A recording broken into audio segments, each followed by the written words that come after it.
Niner Gang, breathe. Whew. Today has that something shifting feel. Quiet, but sharp. A staff piece disappears from the board, and that stuff hits the locker room before it hits your feed. At the same time, there's talk of a receiver coming in from the cold, with a number that makes you blink. Then there's a draft prospect built like a lab experiment, but with a real red flag conversation attached. And in the background, a firing in Minnesota might have opened a door the Bay should sprint through.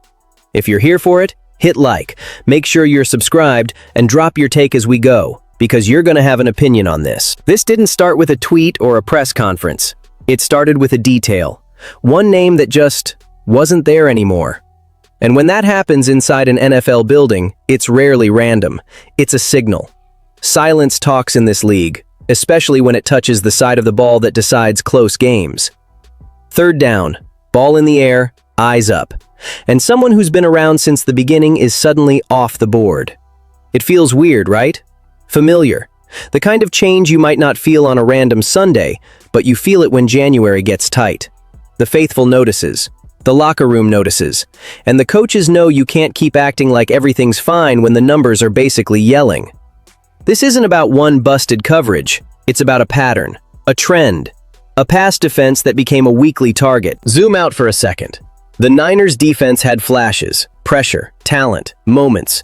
But when the ball went up, the timing didn't match. The recognition didn't match. And that head-turn moment, the difference between a contested catch and a takeaway, just wasn't there enough. Too few interceptions, too many passing yards. That lingering feeling the back end never truly synced. Now the name. Daniel Bullocks isn't listed on the Niners official site anymore. 7 years, since 2017. Same year Kyle Shanahan arrived. That's not small, but it also shouldn't shock anyone, because the secondary finished near the bottom of the league in passing yards allowed, passing touchdowns allowed, and coverage grade. You can be respected in a building. You still get judged by results. And here's the wrinkle that makes this feel like the first domino. The Niners tried to talk to Falcons secondary coach Justin Hood. That request got denied. Key detail: if San Francisco wanted Hood to be defensive coordinator, Atlanta wouldn't be able to block the interview. So when that came out, the question got loud fast. What role were the Niners actually trying to fill? And now it sure looks like we've got the answer. It's tough, because Bullocks is a real football guy. He's been in the building. He knows the system. But the NFL doesn't run on resumes. It runs on adjustment and response. And when you finish tied near the bottom in interceptions, something has to move. Quickly. Firmly. So what does it mean? The DC search isn't just about one headline hire.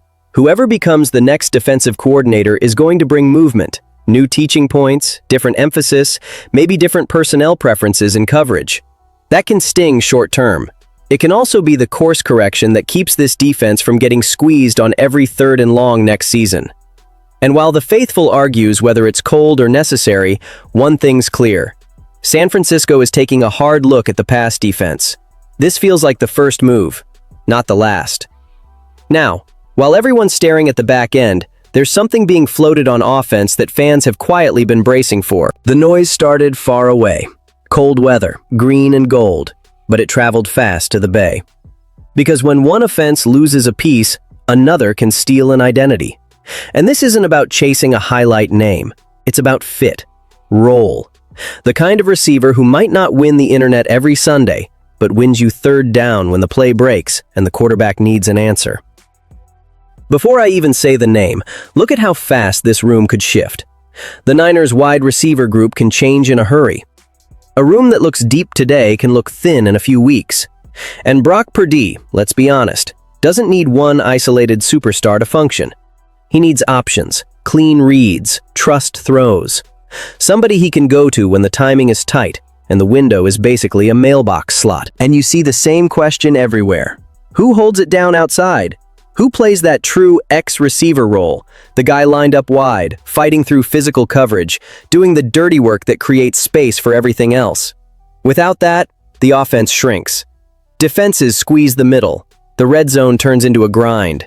Here's the name: Romeo Doubs, Packers, headed to free agency. And the idea being floated is simple. San Francisco makes sense. This isn't just fan imagination, it's schematic. Dobbs isn't the flashiest or the fastest, but he's functional, tough at the catch point, comfortable outside, dependable when you need a first down more than you need a viral clip. For a quarterback who wins with timing and decisiveness, that reliability matters. There's also the coaching tree connection. Packers head coach Matt LaFleur spent years in the same coaching tree as Kyle Shanahan. Similar language, similar concepts, similar ways of stressing defenses.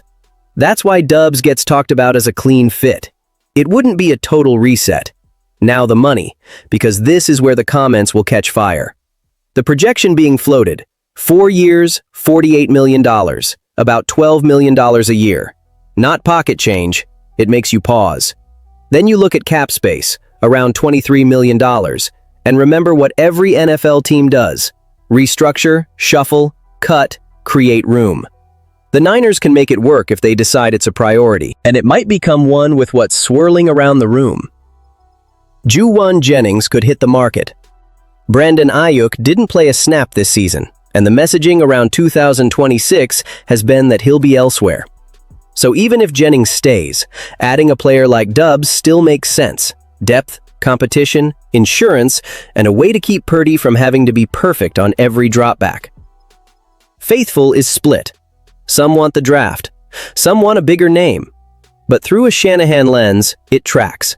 Quiet, logical, role-based. The kind of move that doesn't win the offseason trophy, but wins you possessions in October. And if it happens, defenses have to play you differently. Purdy feels cleaner on 3rd and long. The offense stays steadier when chunk plays aren't there.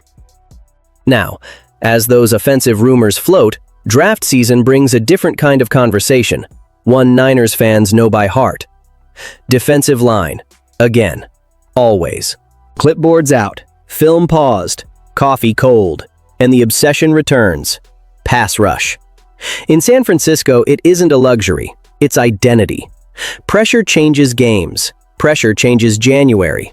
And last season, the pressure didn't consistently get home. Late. In pieces. Nick Bosa being back helps, no question. But it doesn't erase the warning sign. Leaning on one name is how you end up watching quarterbacks sit comfortably and pick you apart. So the front office does what it always does. Scout. Stare at defensive linemen. Hunt traits. And in Mobile at the Senior Bowl, one prospect stepped into the spotlight. Remember the Niners type. Length, strength at the point of attack, the ability to set the edge versus the run. Sometimes the sack totals don't pop, but the tools do. San Francisco has always been willing to bet on development. All right, Zion Young, edge out of Missouri, 6'5", looks like he was built in a lab.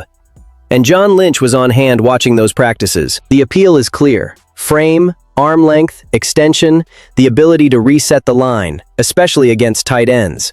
Solid at setting the edge, not getting washed out in the run game. As a pass rusher, enough power and leg drive to collapse the pocket when he converts speed to power. Active motor that can clean things up late. But the concerns are just as real. The production isn't there, 2.5 sacks. The burst off the line isn't special. He's not twitchy. Hand usage is still a work in progress, especially timing. The bend around the corner isn't great, and rush angles can get inefficient. Those aren't nitpicks. Those are football problems. And then there's the off-field conversation. A past incident involving a tunnel fight at Michigan State and a misdemeanor assault plea, plus a recent DWI arrest. You can't just shrug that off. And the Niners have a reputation, fair or not, for weighing character and locker room chemistry seriously. You can love traits all day. If the trust isn't there, teams walk away. So the debate gets sharp. Can the Niners afford to spend a second-round pick, where this prospect is being projected, on someone who might not be an instant contributor? San Francisco needs impact players early. They can't stack long-term projects and hope. That's why it's a classic Niners offseason dilemma. The ceiling is tempting, the risk is loud, and faithful is split. Raw upside versus trap pick. And while everybody argues traits versus production, another opportunity opens in the background. Not on the field, in the front office. And it came from a firing nobody expected this late. Big opportunities don't always come with a headline. Sometimes they show up with a pink slip. Minnesota waited a long time, but they made the move. Kwesi Adofo-Mensah is out. Former general manager, suddenly available. And yes, he's tied to a frustrating 9-8 season and tension inside that organization. But here's why it matters to San Francisco. He's a familiar name in Santa Clara. People hear "fired GM" and immediately go negative. But the context is different. Kwesi started with the Niners back in 2013 in research and development. When John Lynch took over in 2017, he kept him and promoted him into a director-level role. Kwesi was part of the machine as the Niners climbed and built toward contention. Then he left. Browns in 2020 and 2021, Vikings GM in 2022. Now he's back on the market, and the question is simple. Could San Francisco bring him back in some kind of support role? Right now, the Niners don't have a director-level figure in football research and development the way they did in that earlier era. They've got smart people, but the structure isn't identical. And in a tricky offseason, cap decisions, potential departures, balancing urgency with sustainability, another experienced brain matters. There's also the stability piece. Lynch's top lieutenant, assistant GM R.J. Gillen, has been popping up in interviews around the league. That's what happens when you're good. It also means the Niners have to be ready if more internal talent gets pulled away.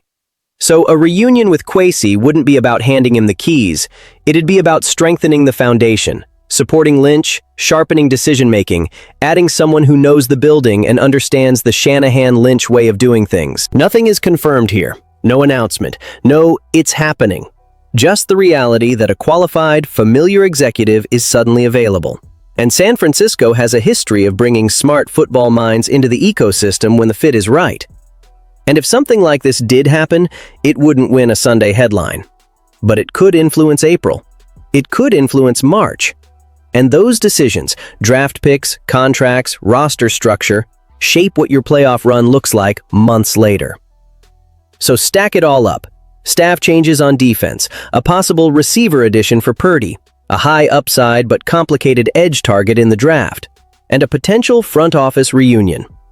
This doesn't feel like random noise. It feels like direction. The 49ers aren't sitting still. They're recalibrating, quietly, deliberately. The kind of off-season work that doesn't look flashy until you realize it's attacking the exact pressure points that cost teams games. Now I've got to ask you, what hits you the hardest? The coaching shuffle on the back end? The Dobbs fit and the money? The Zion Young risk versus reward debate? Or the idea of bringing Kwesi back into the building to help Lynch navigate another tough offseason? Drop your take in the comments. Argue it out. Keep it respectful.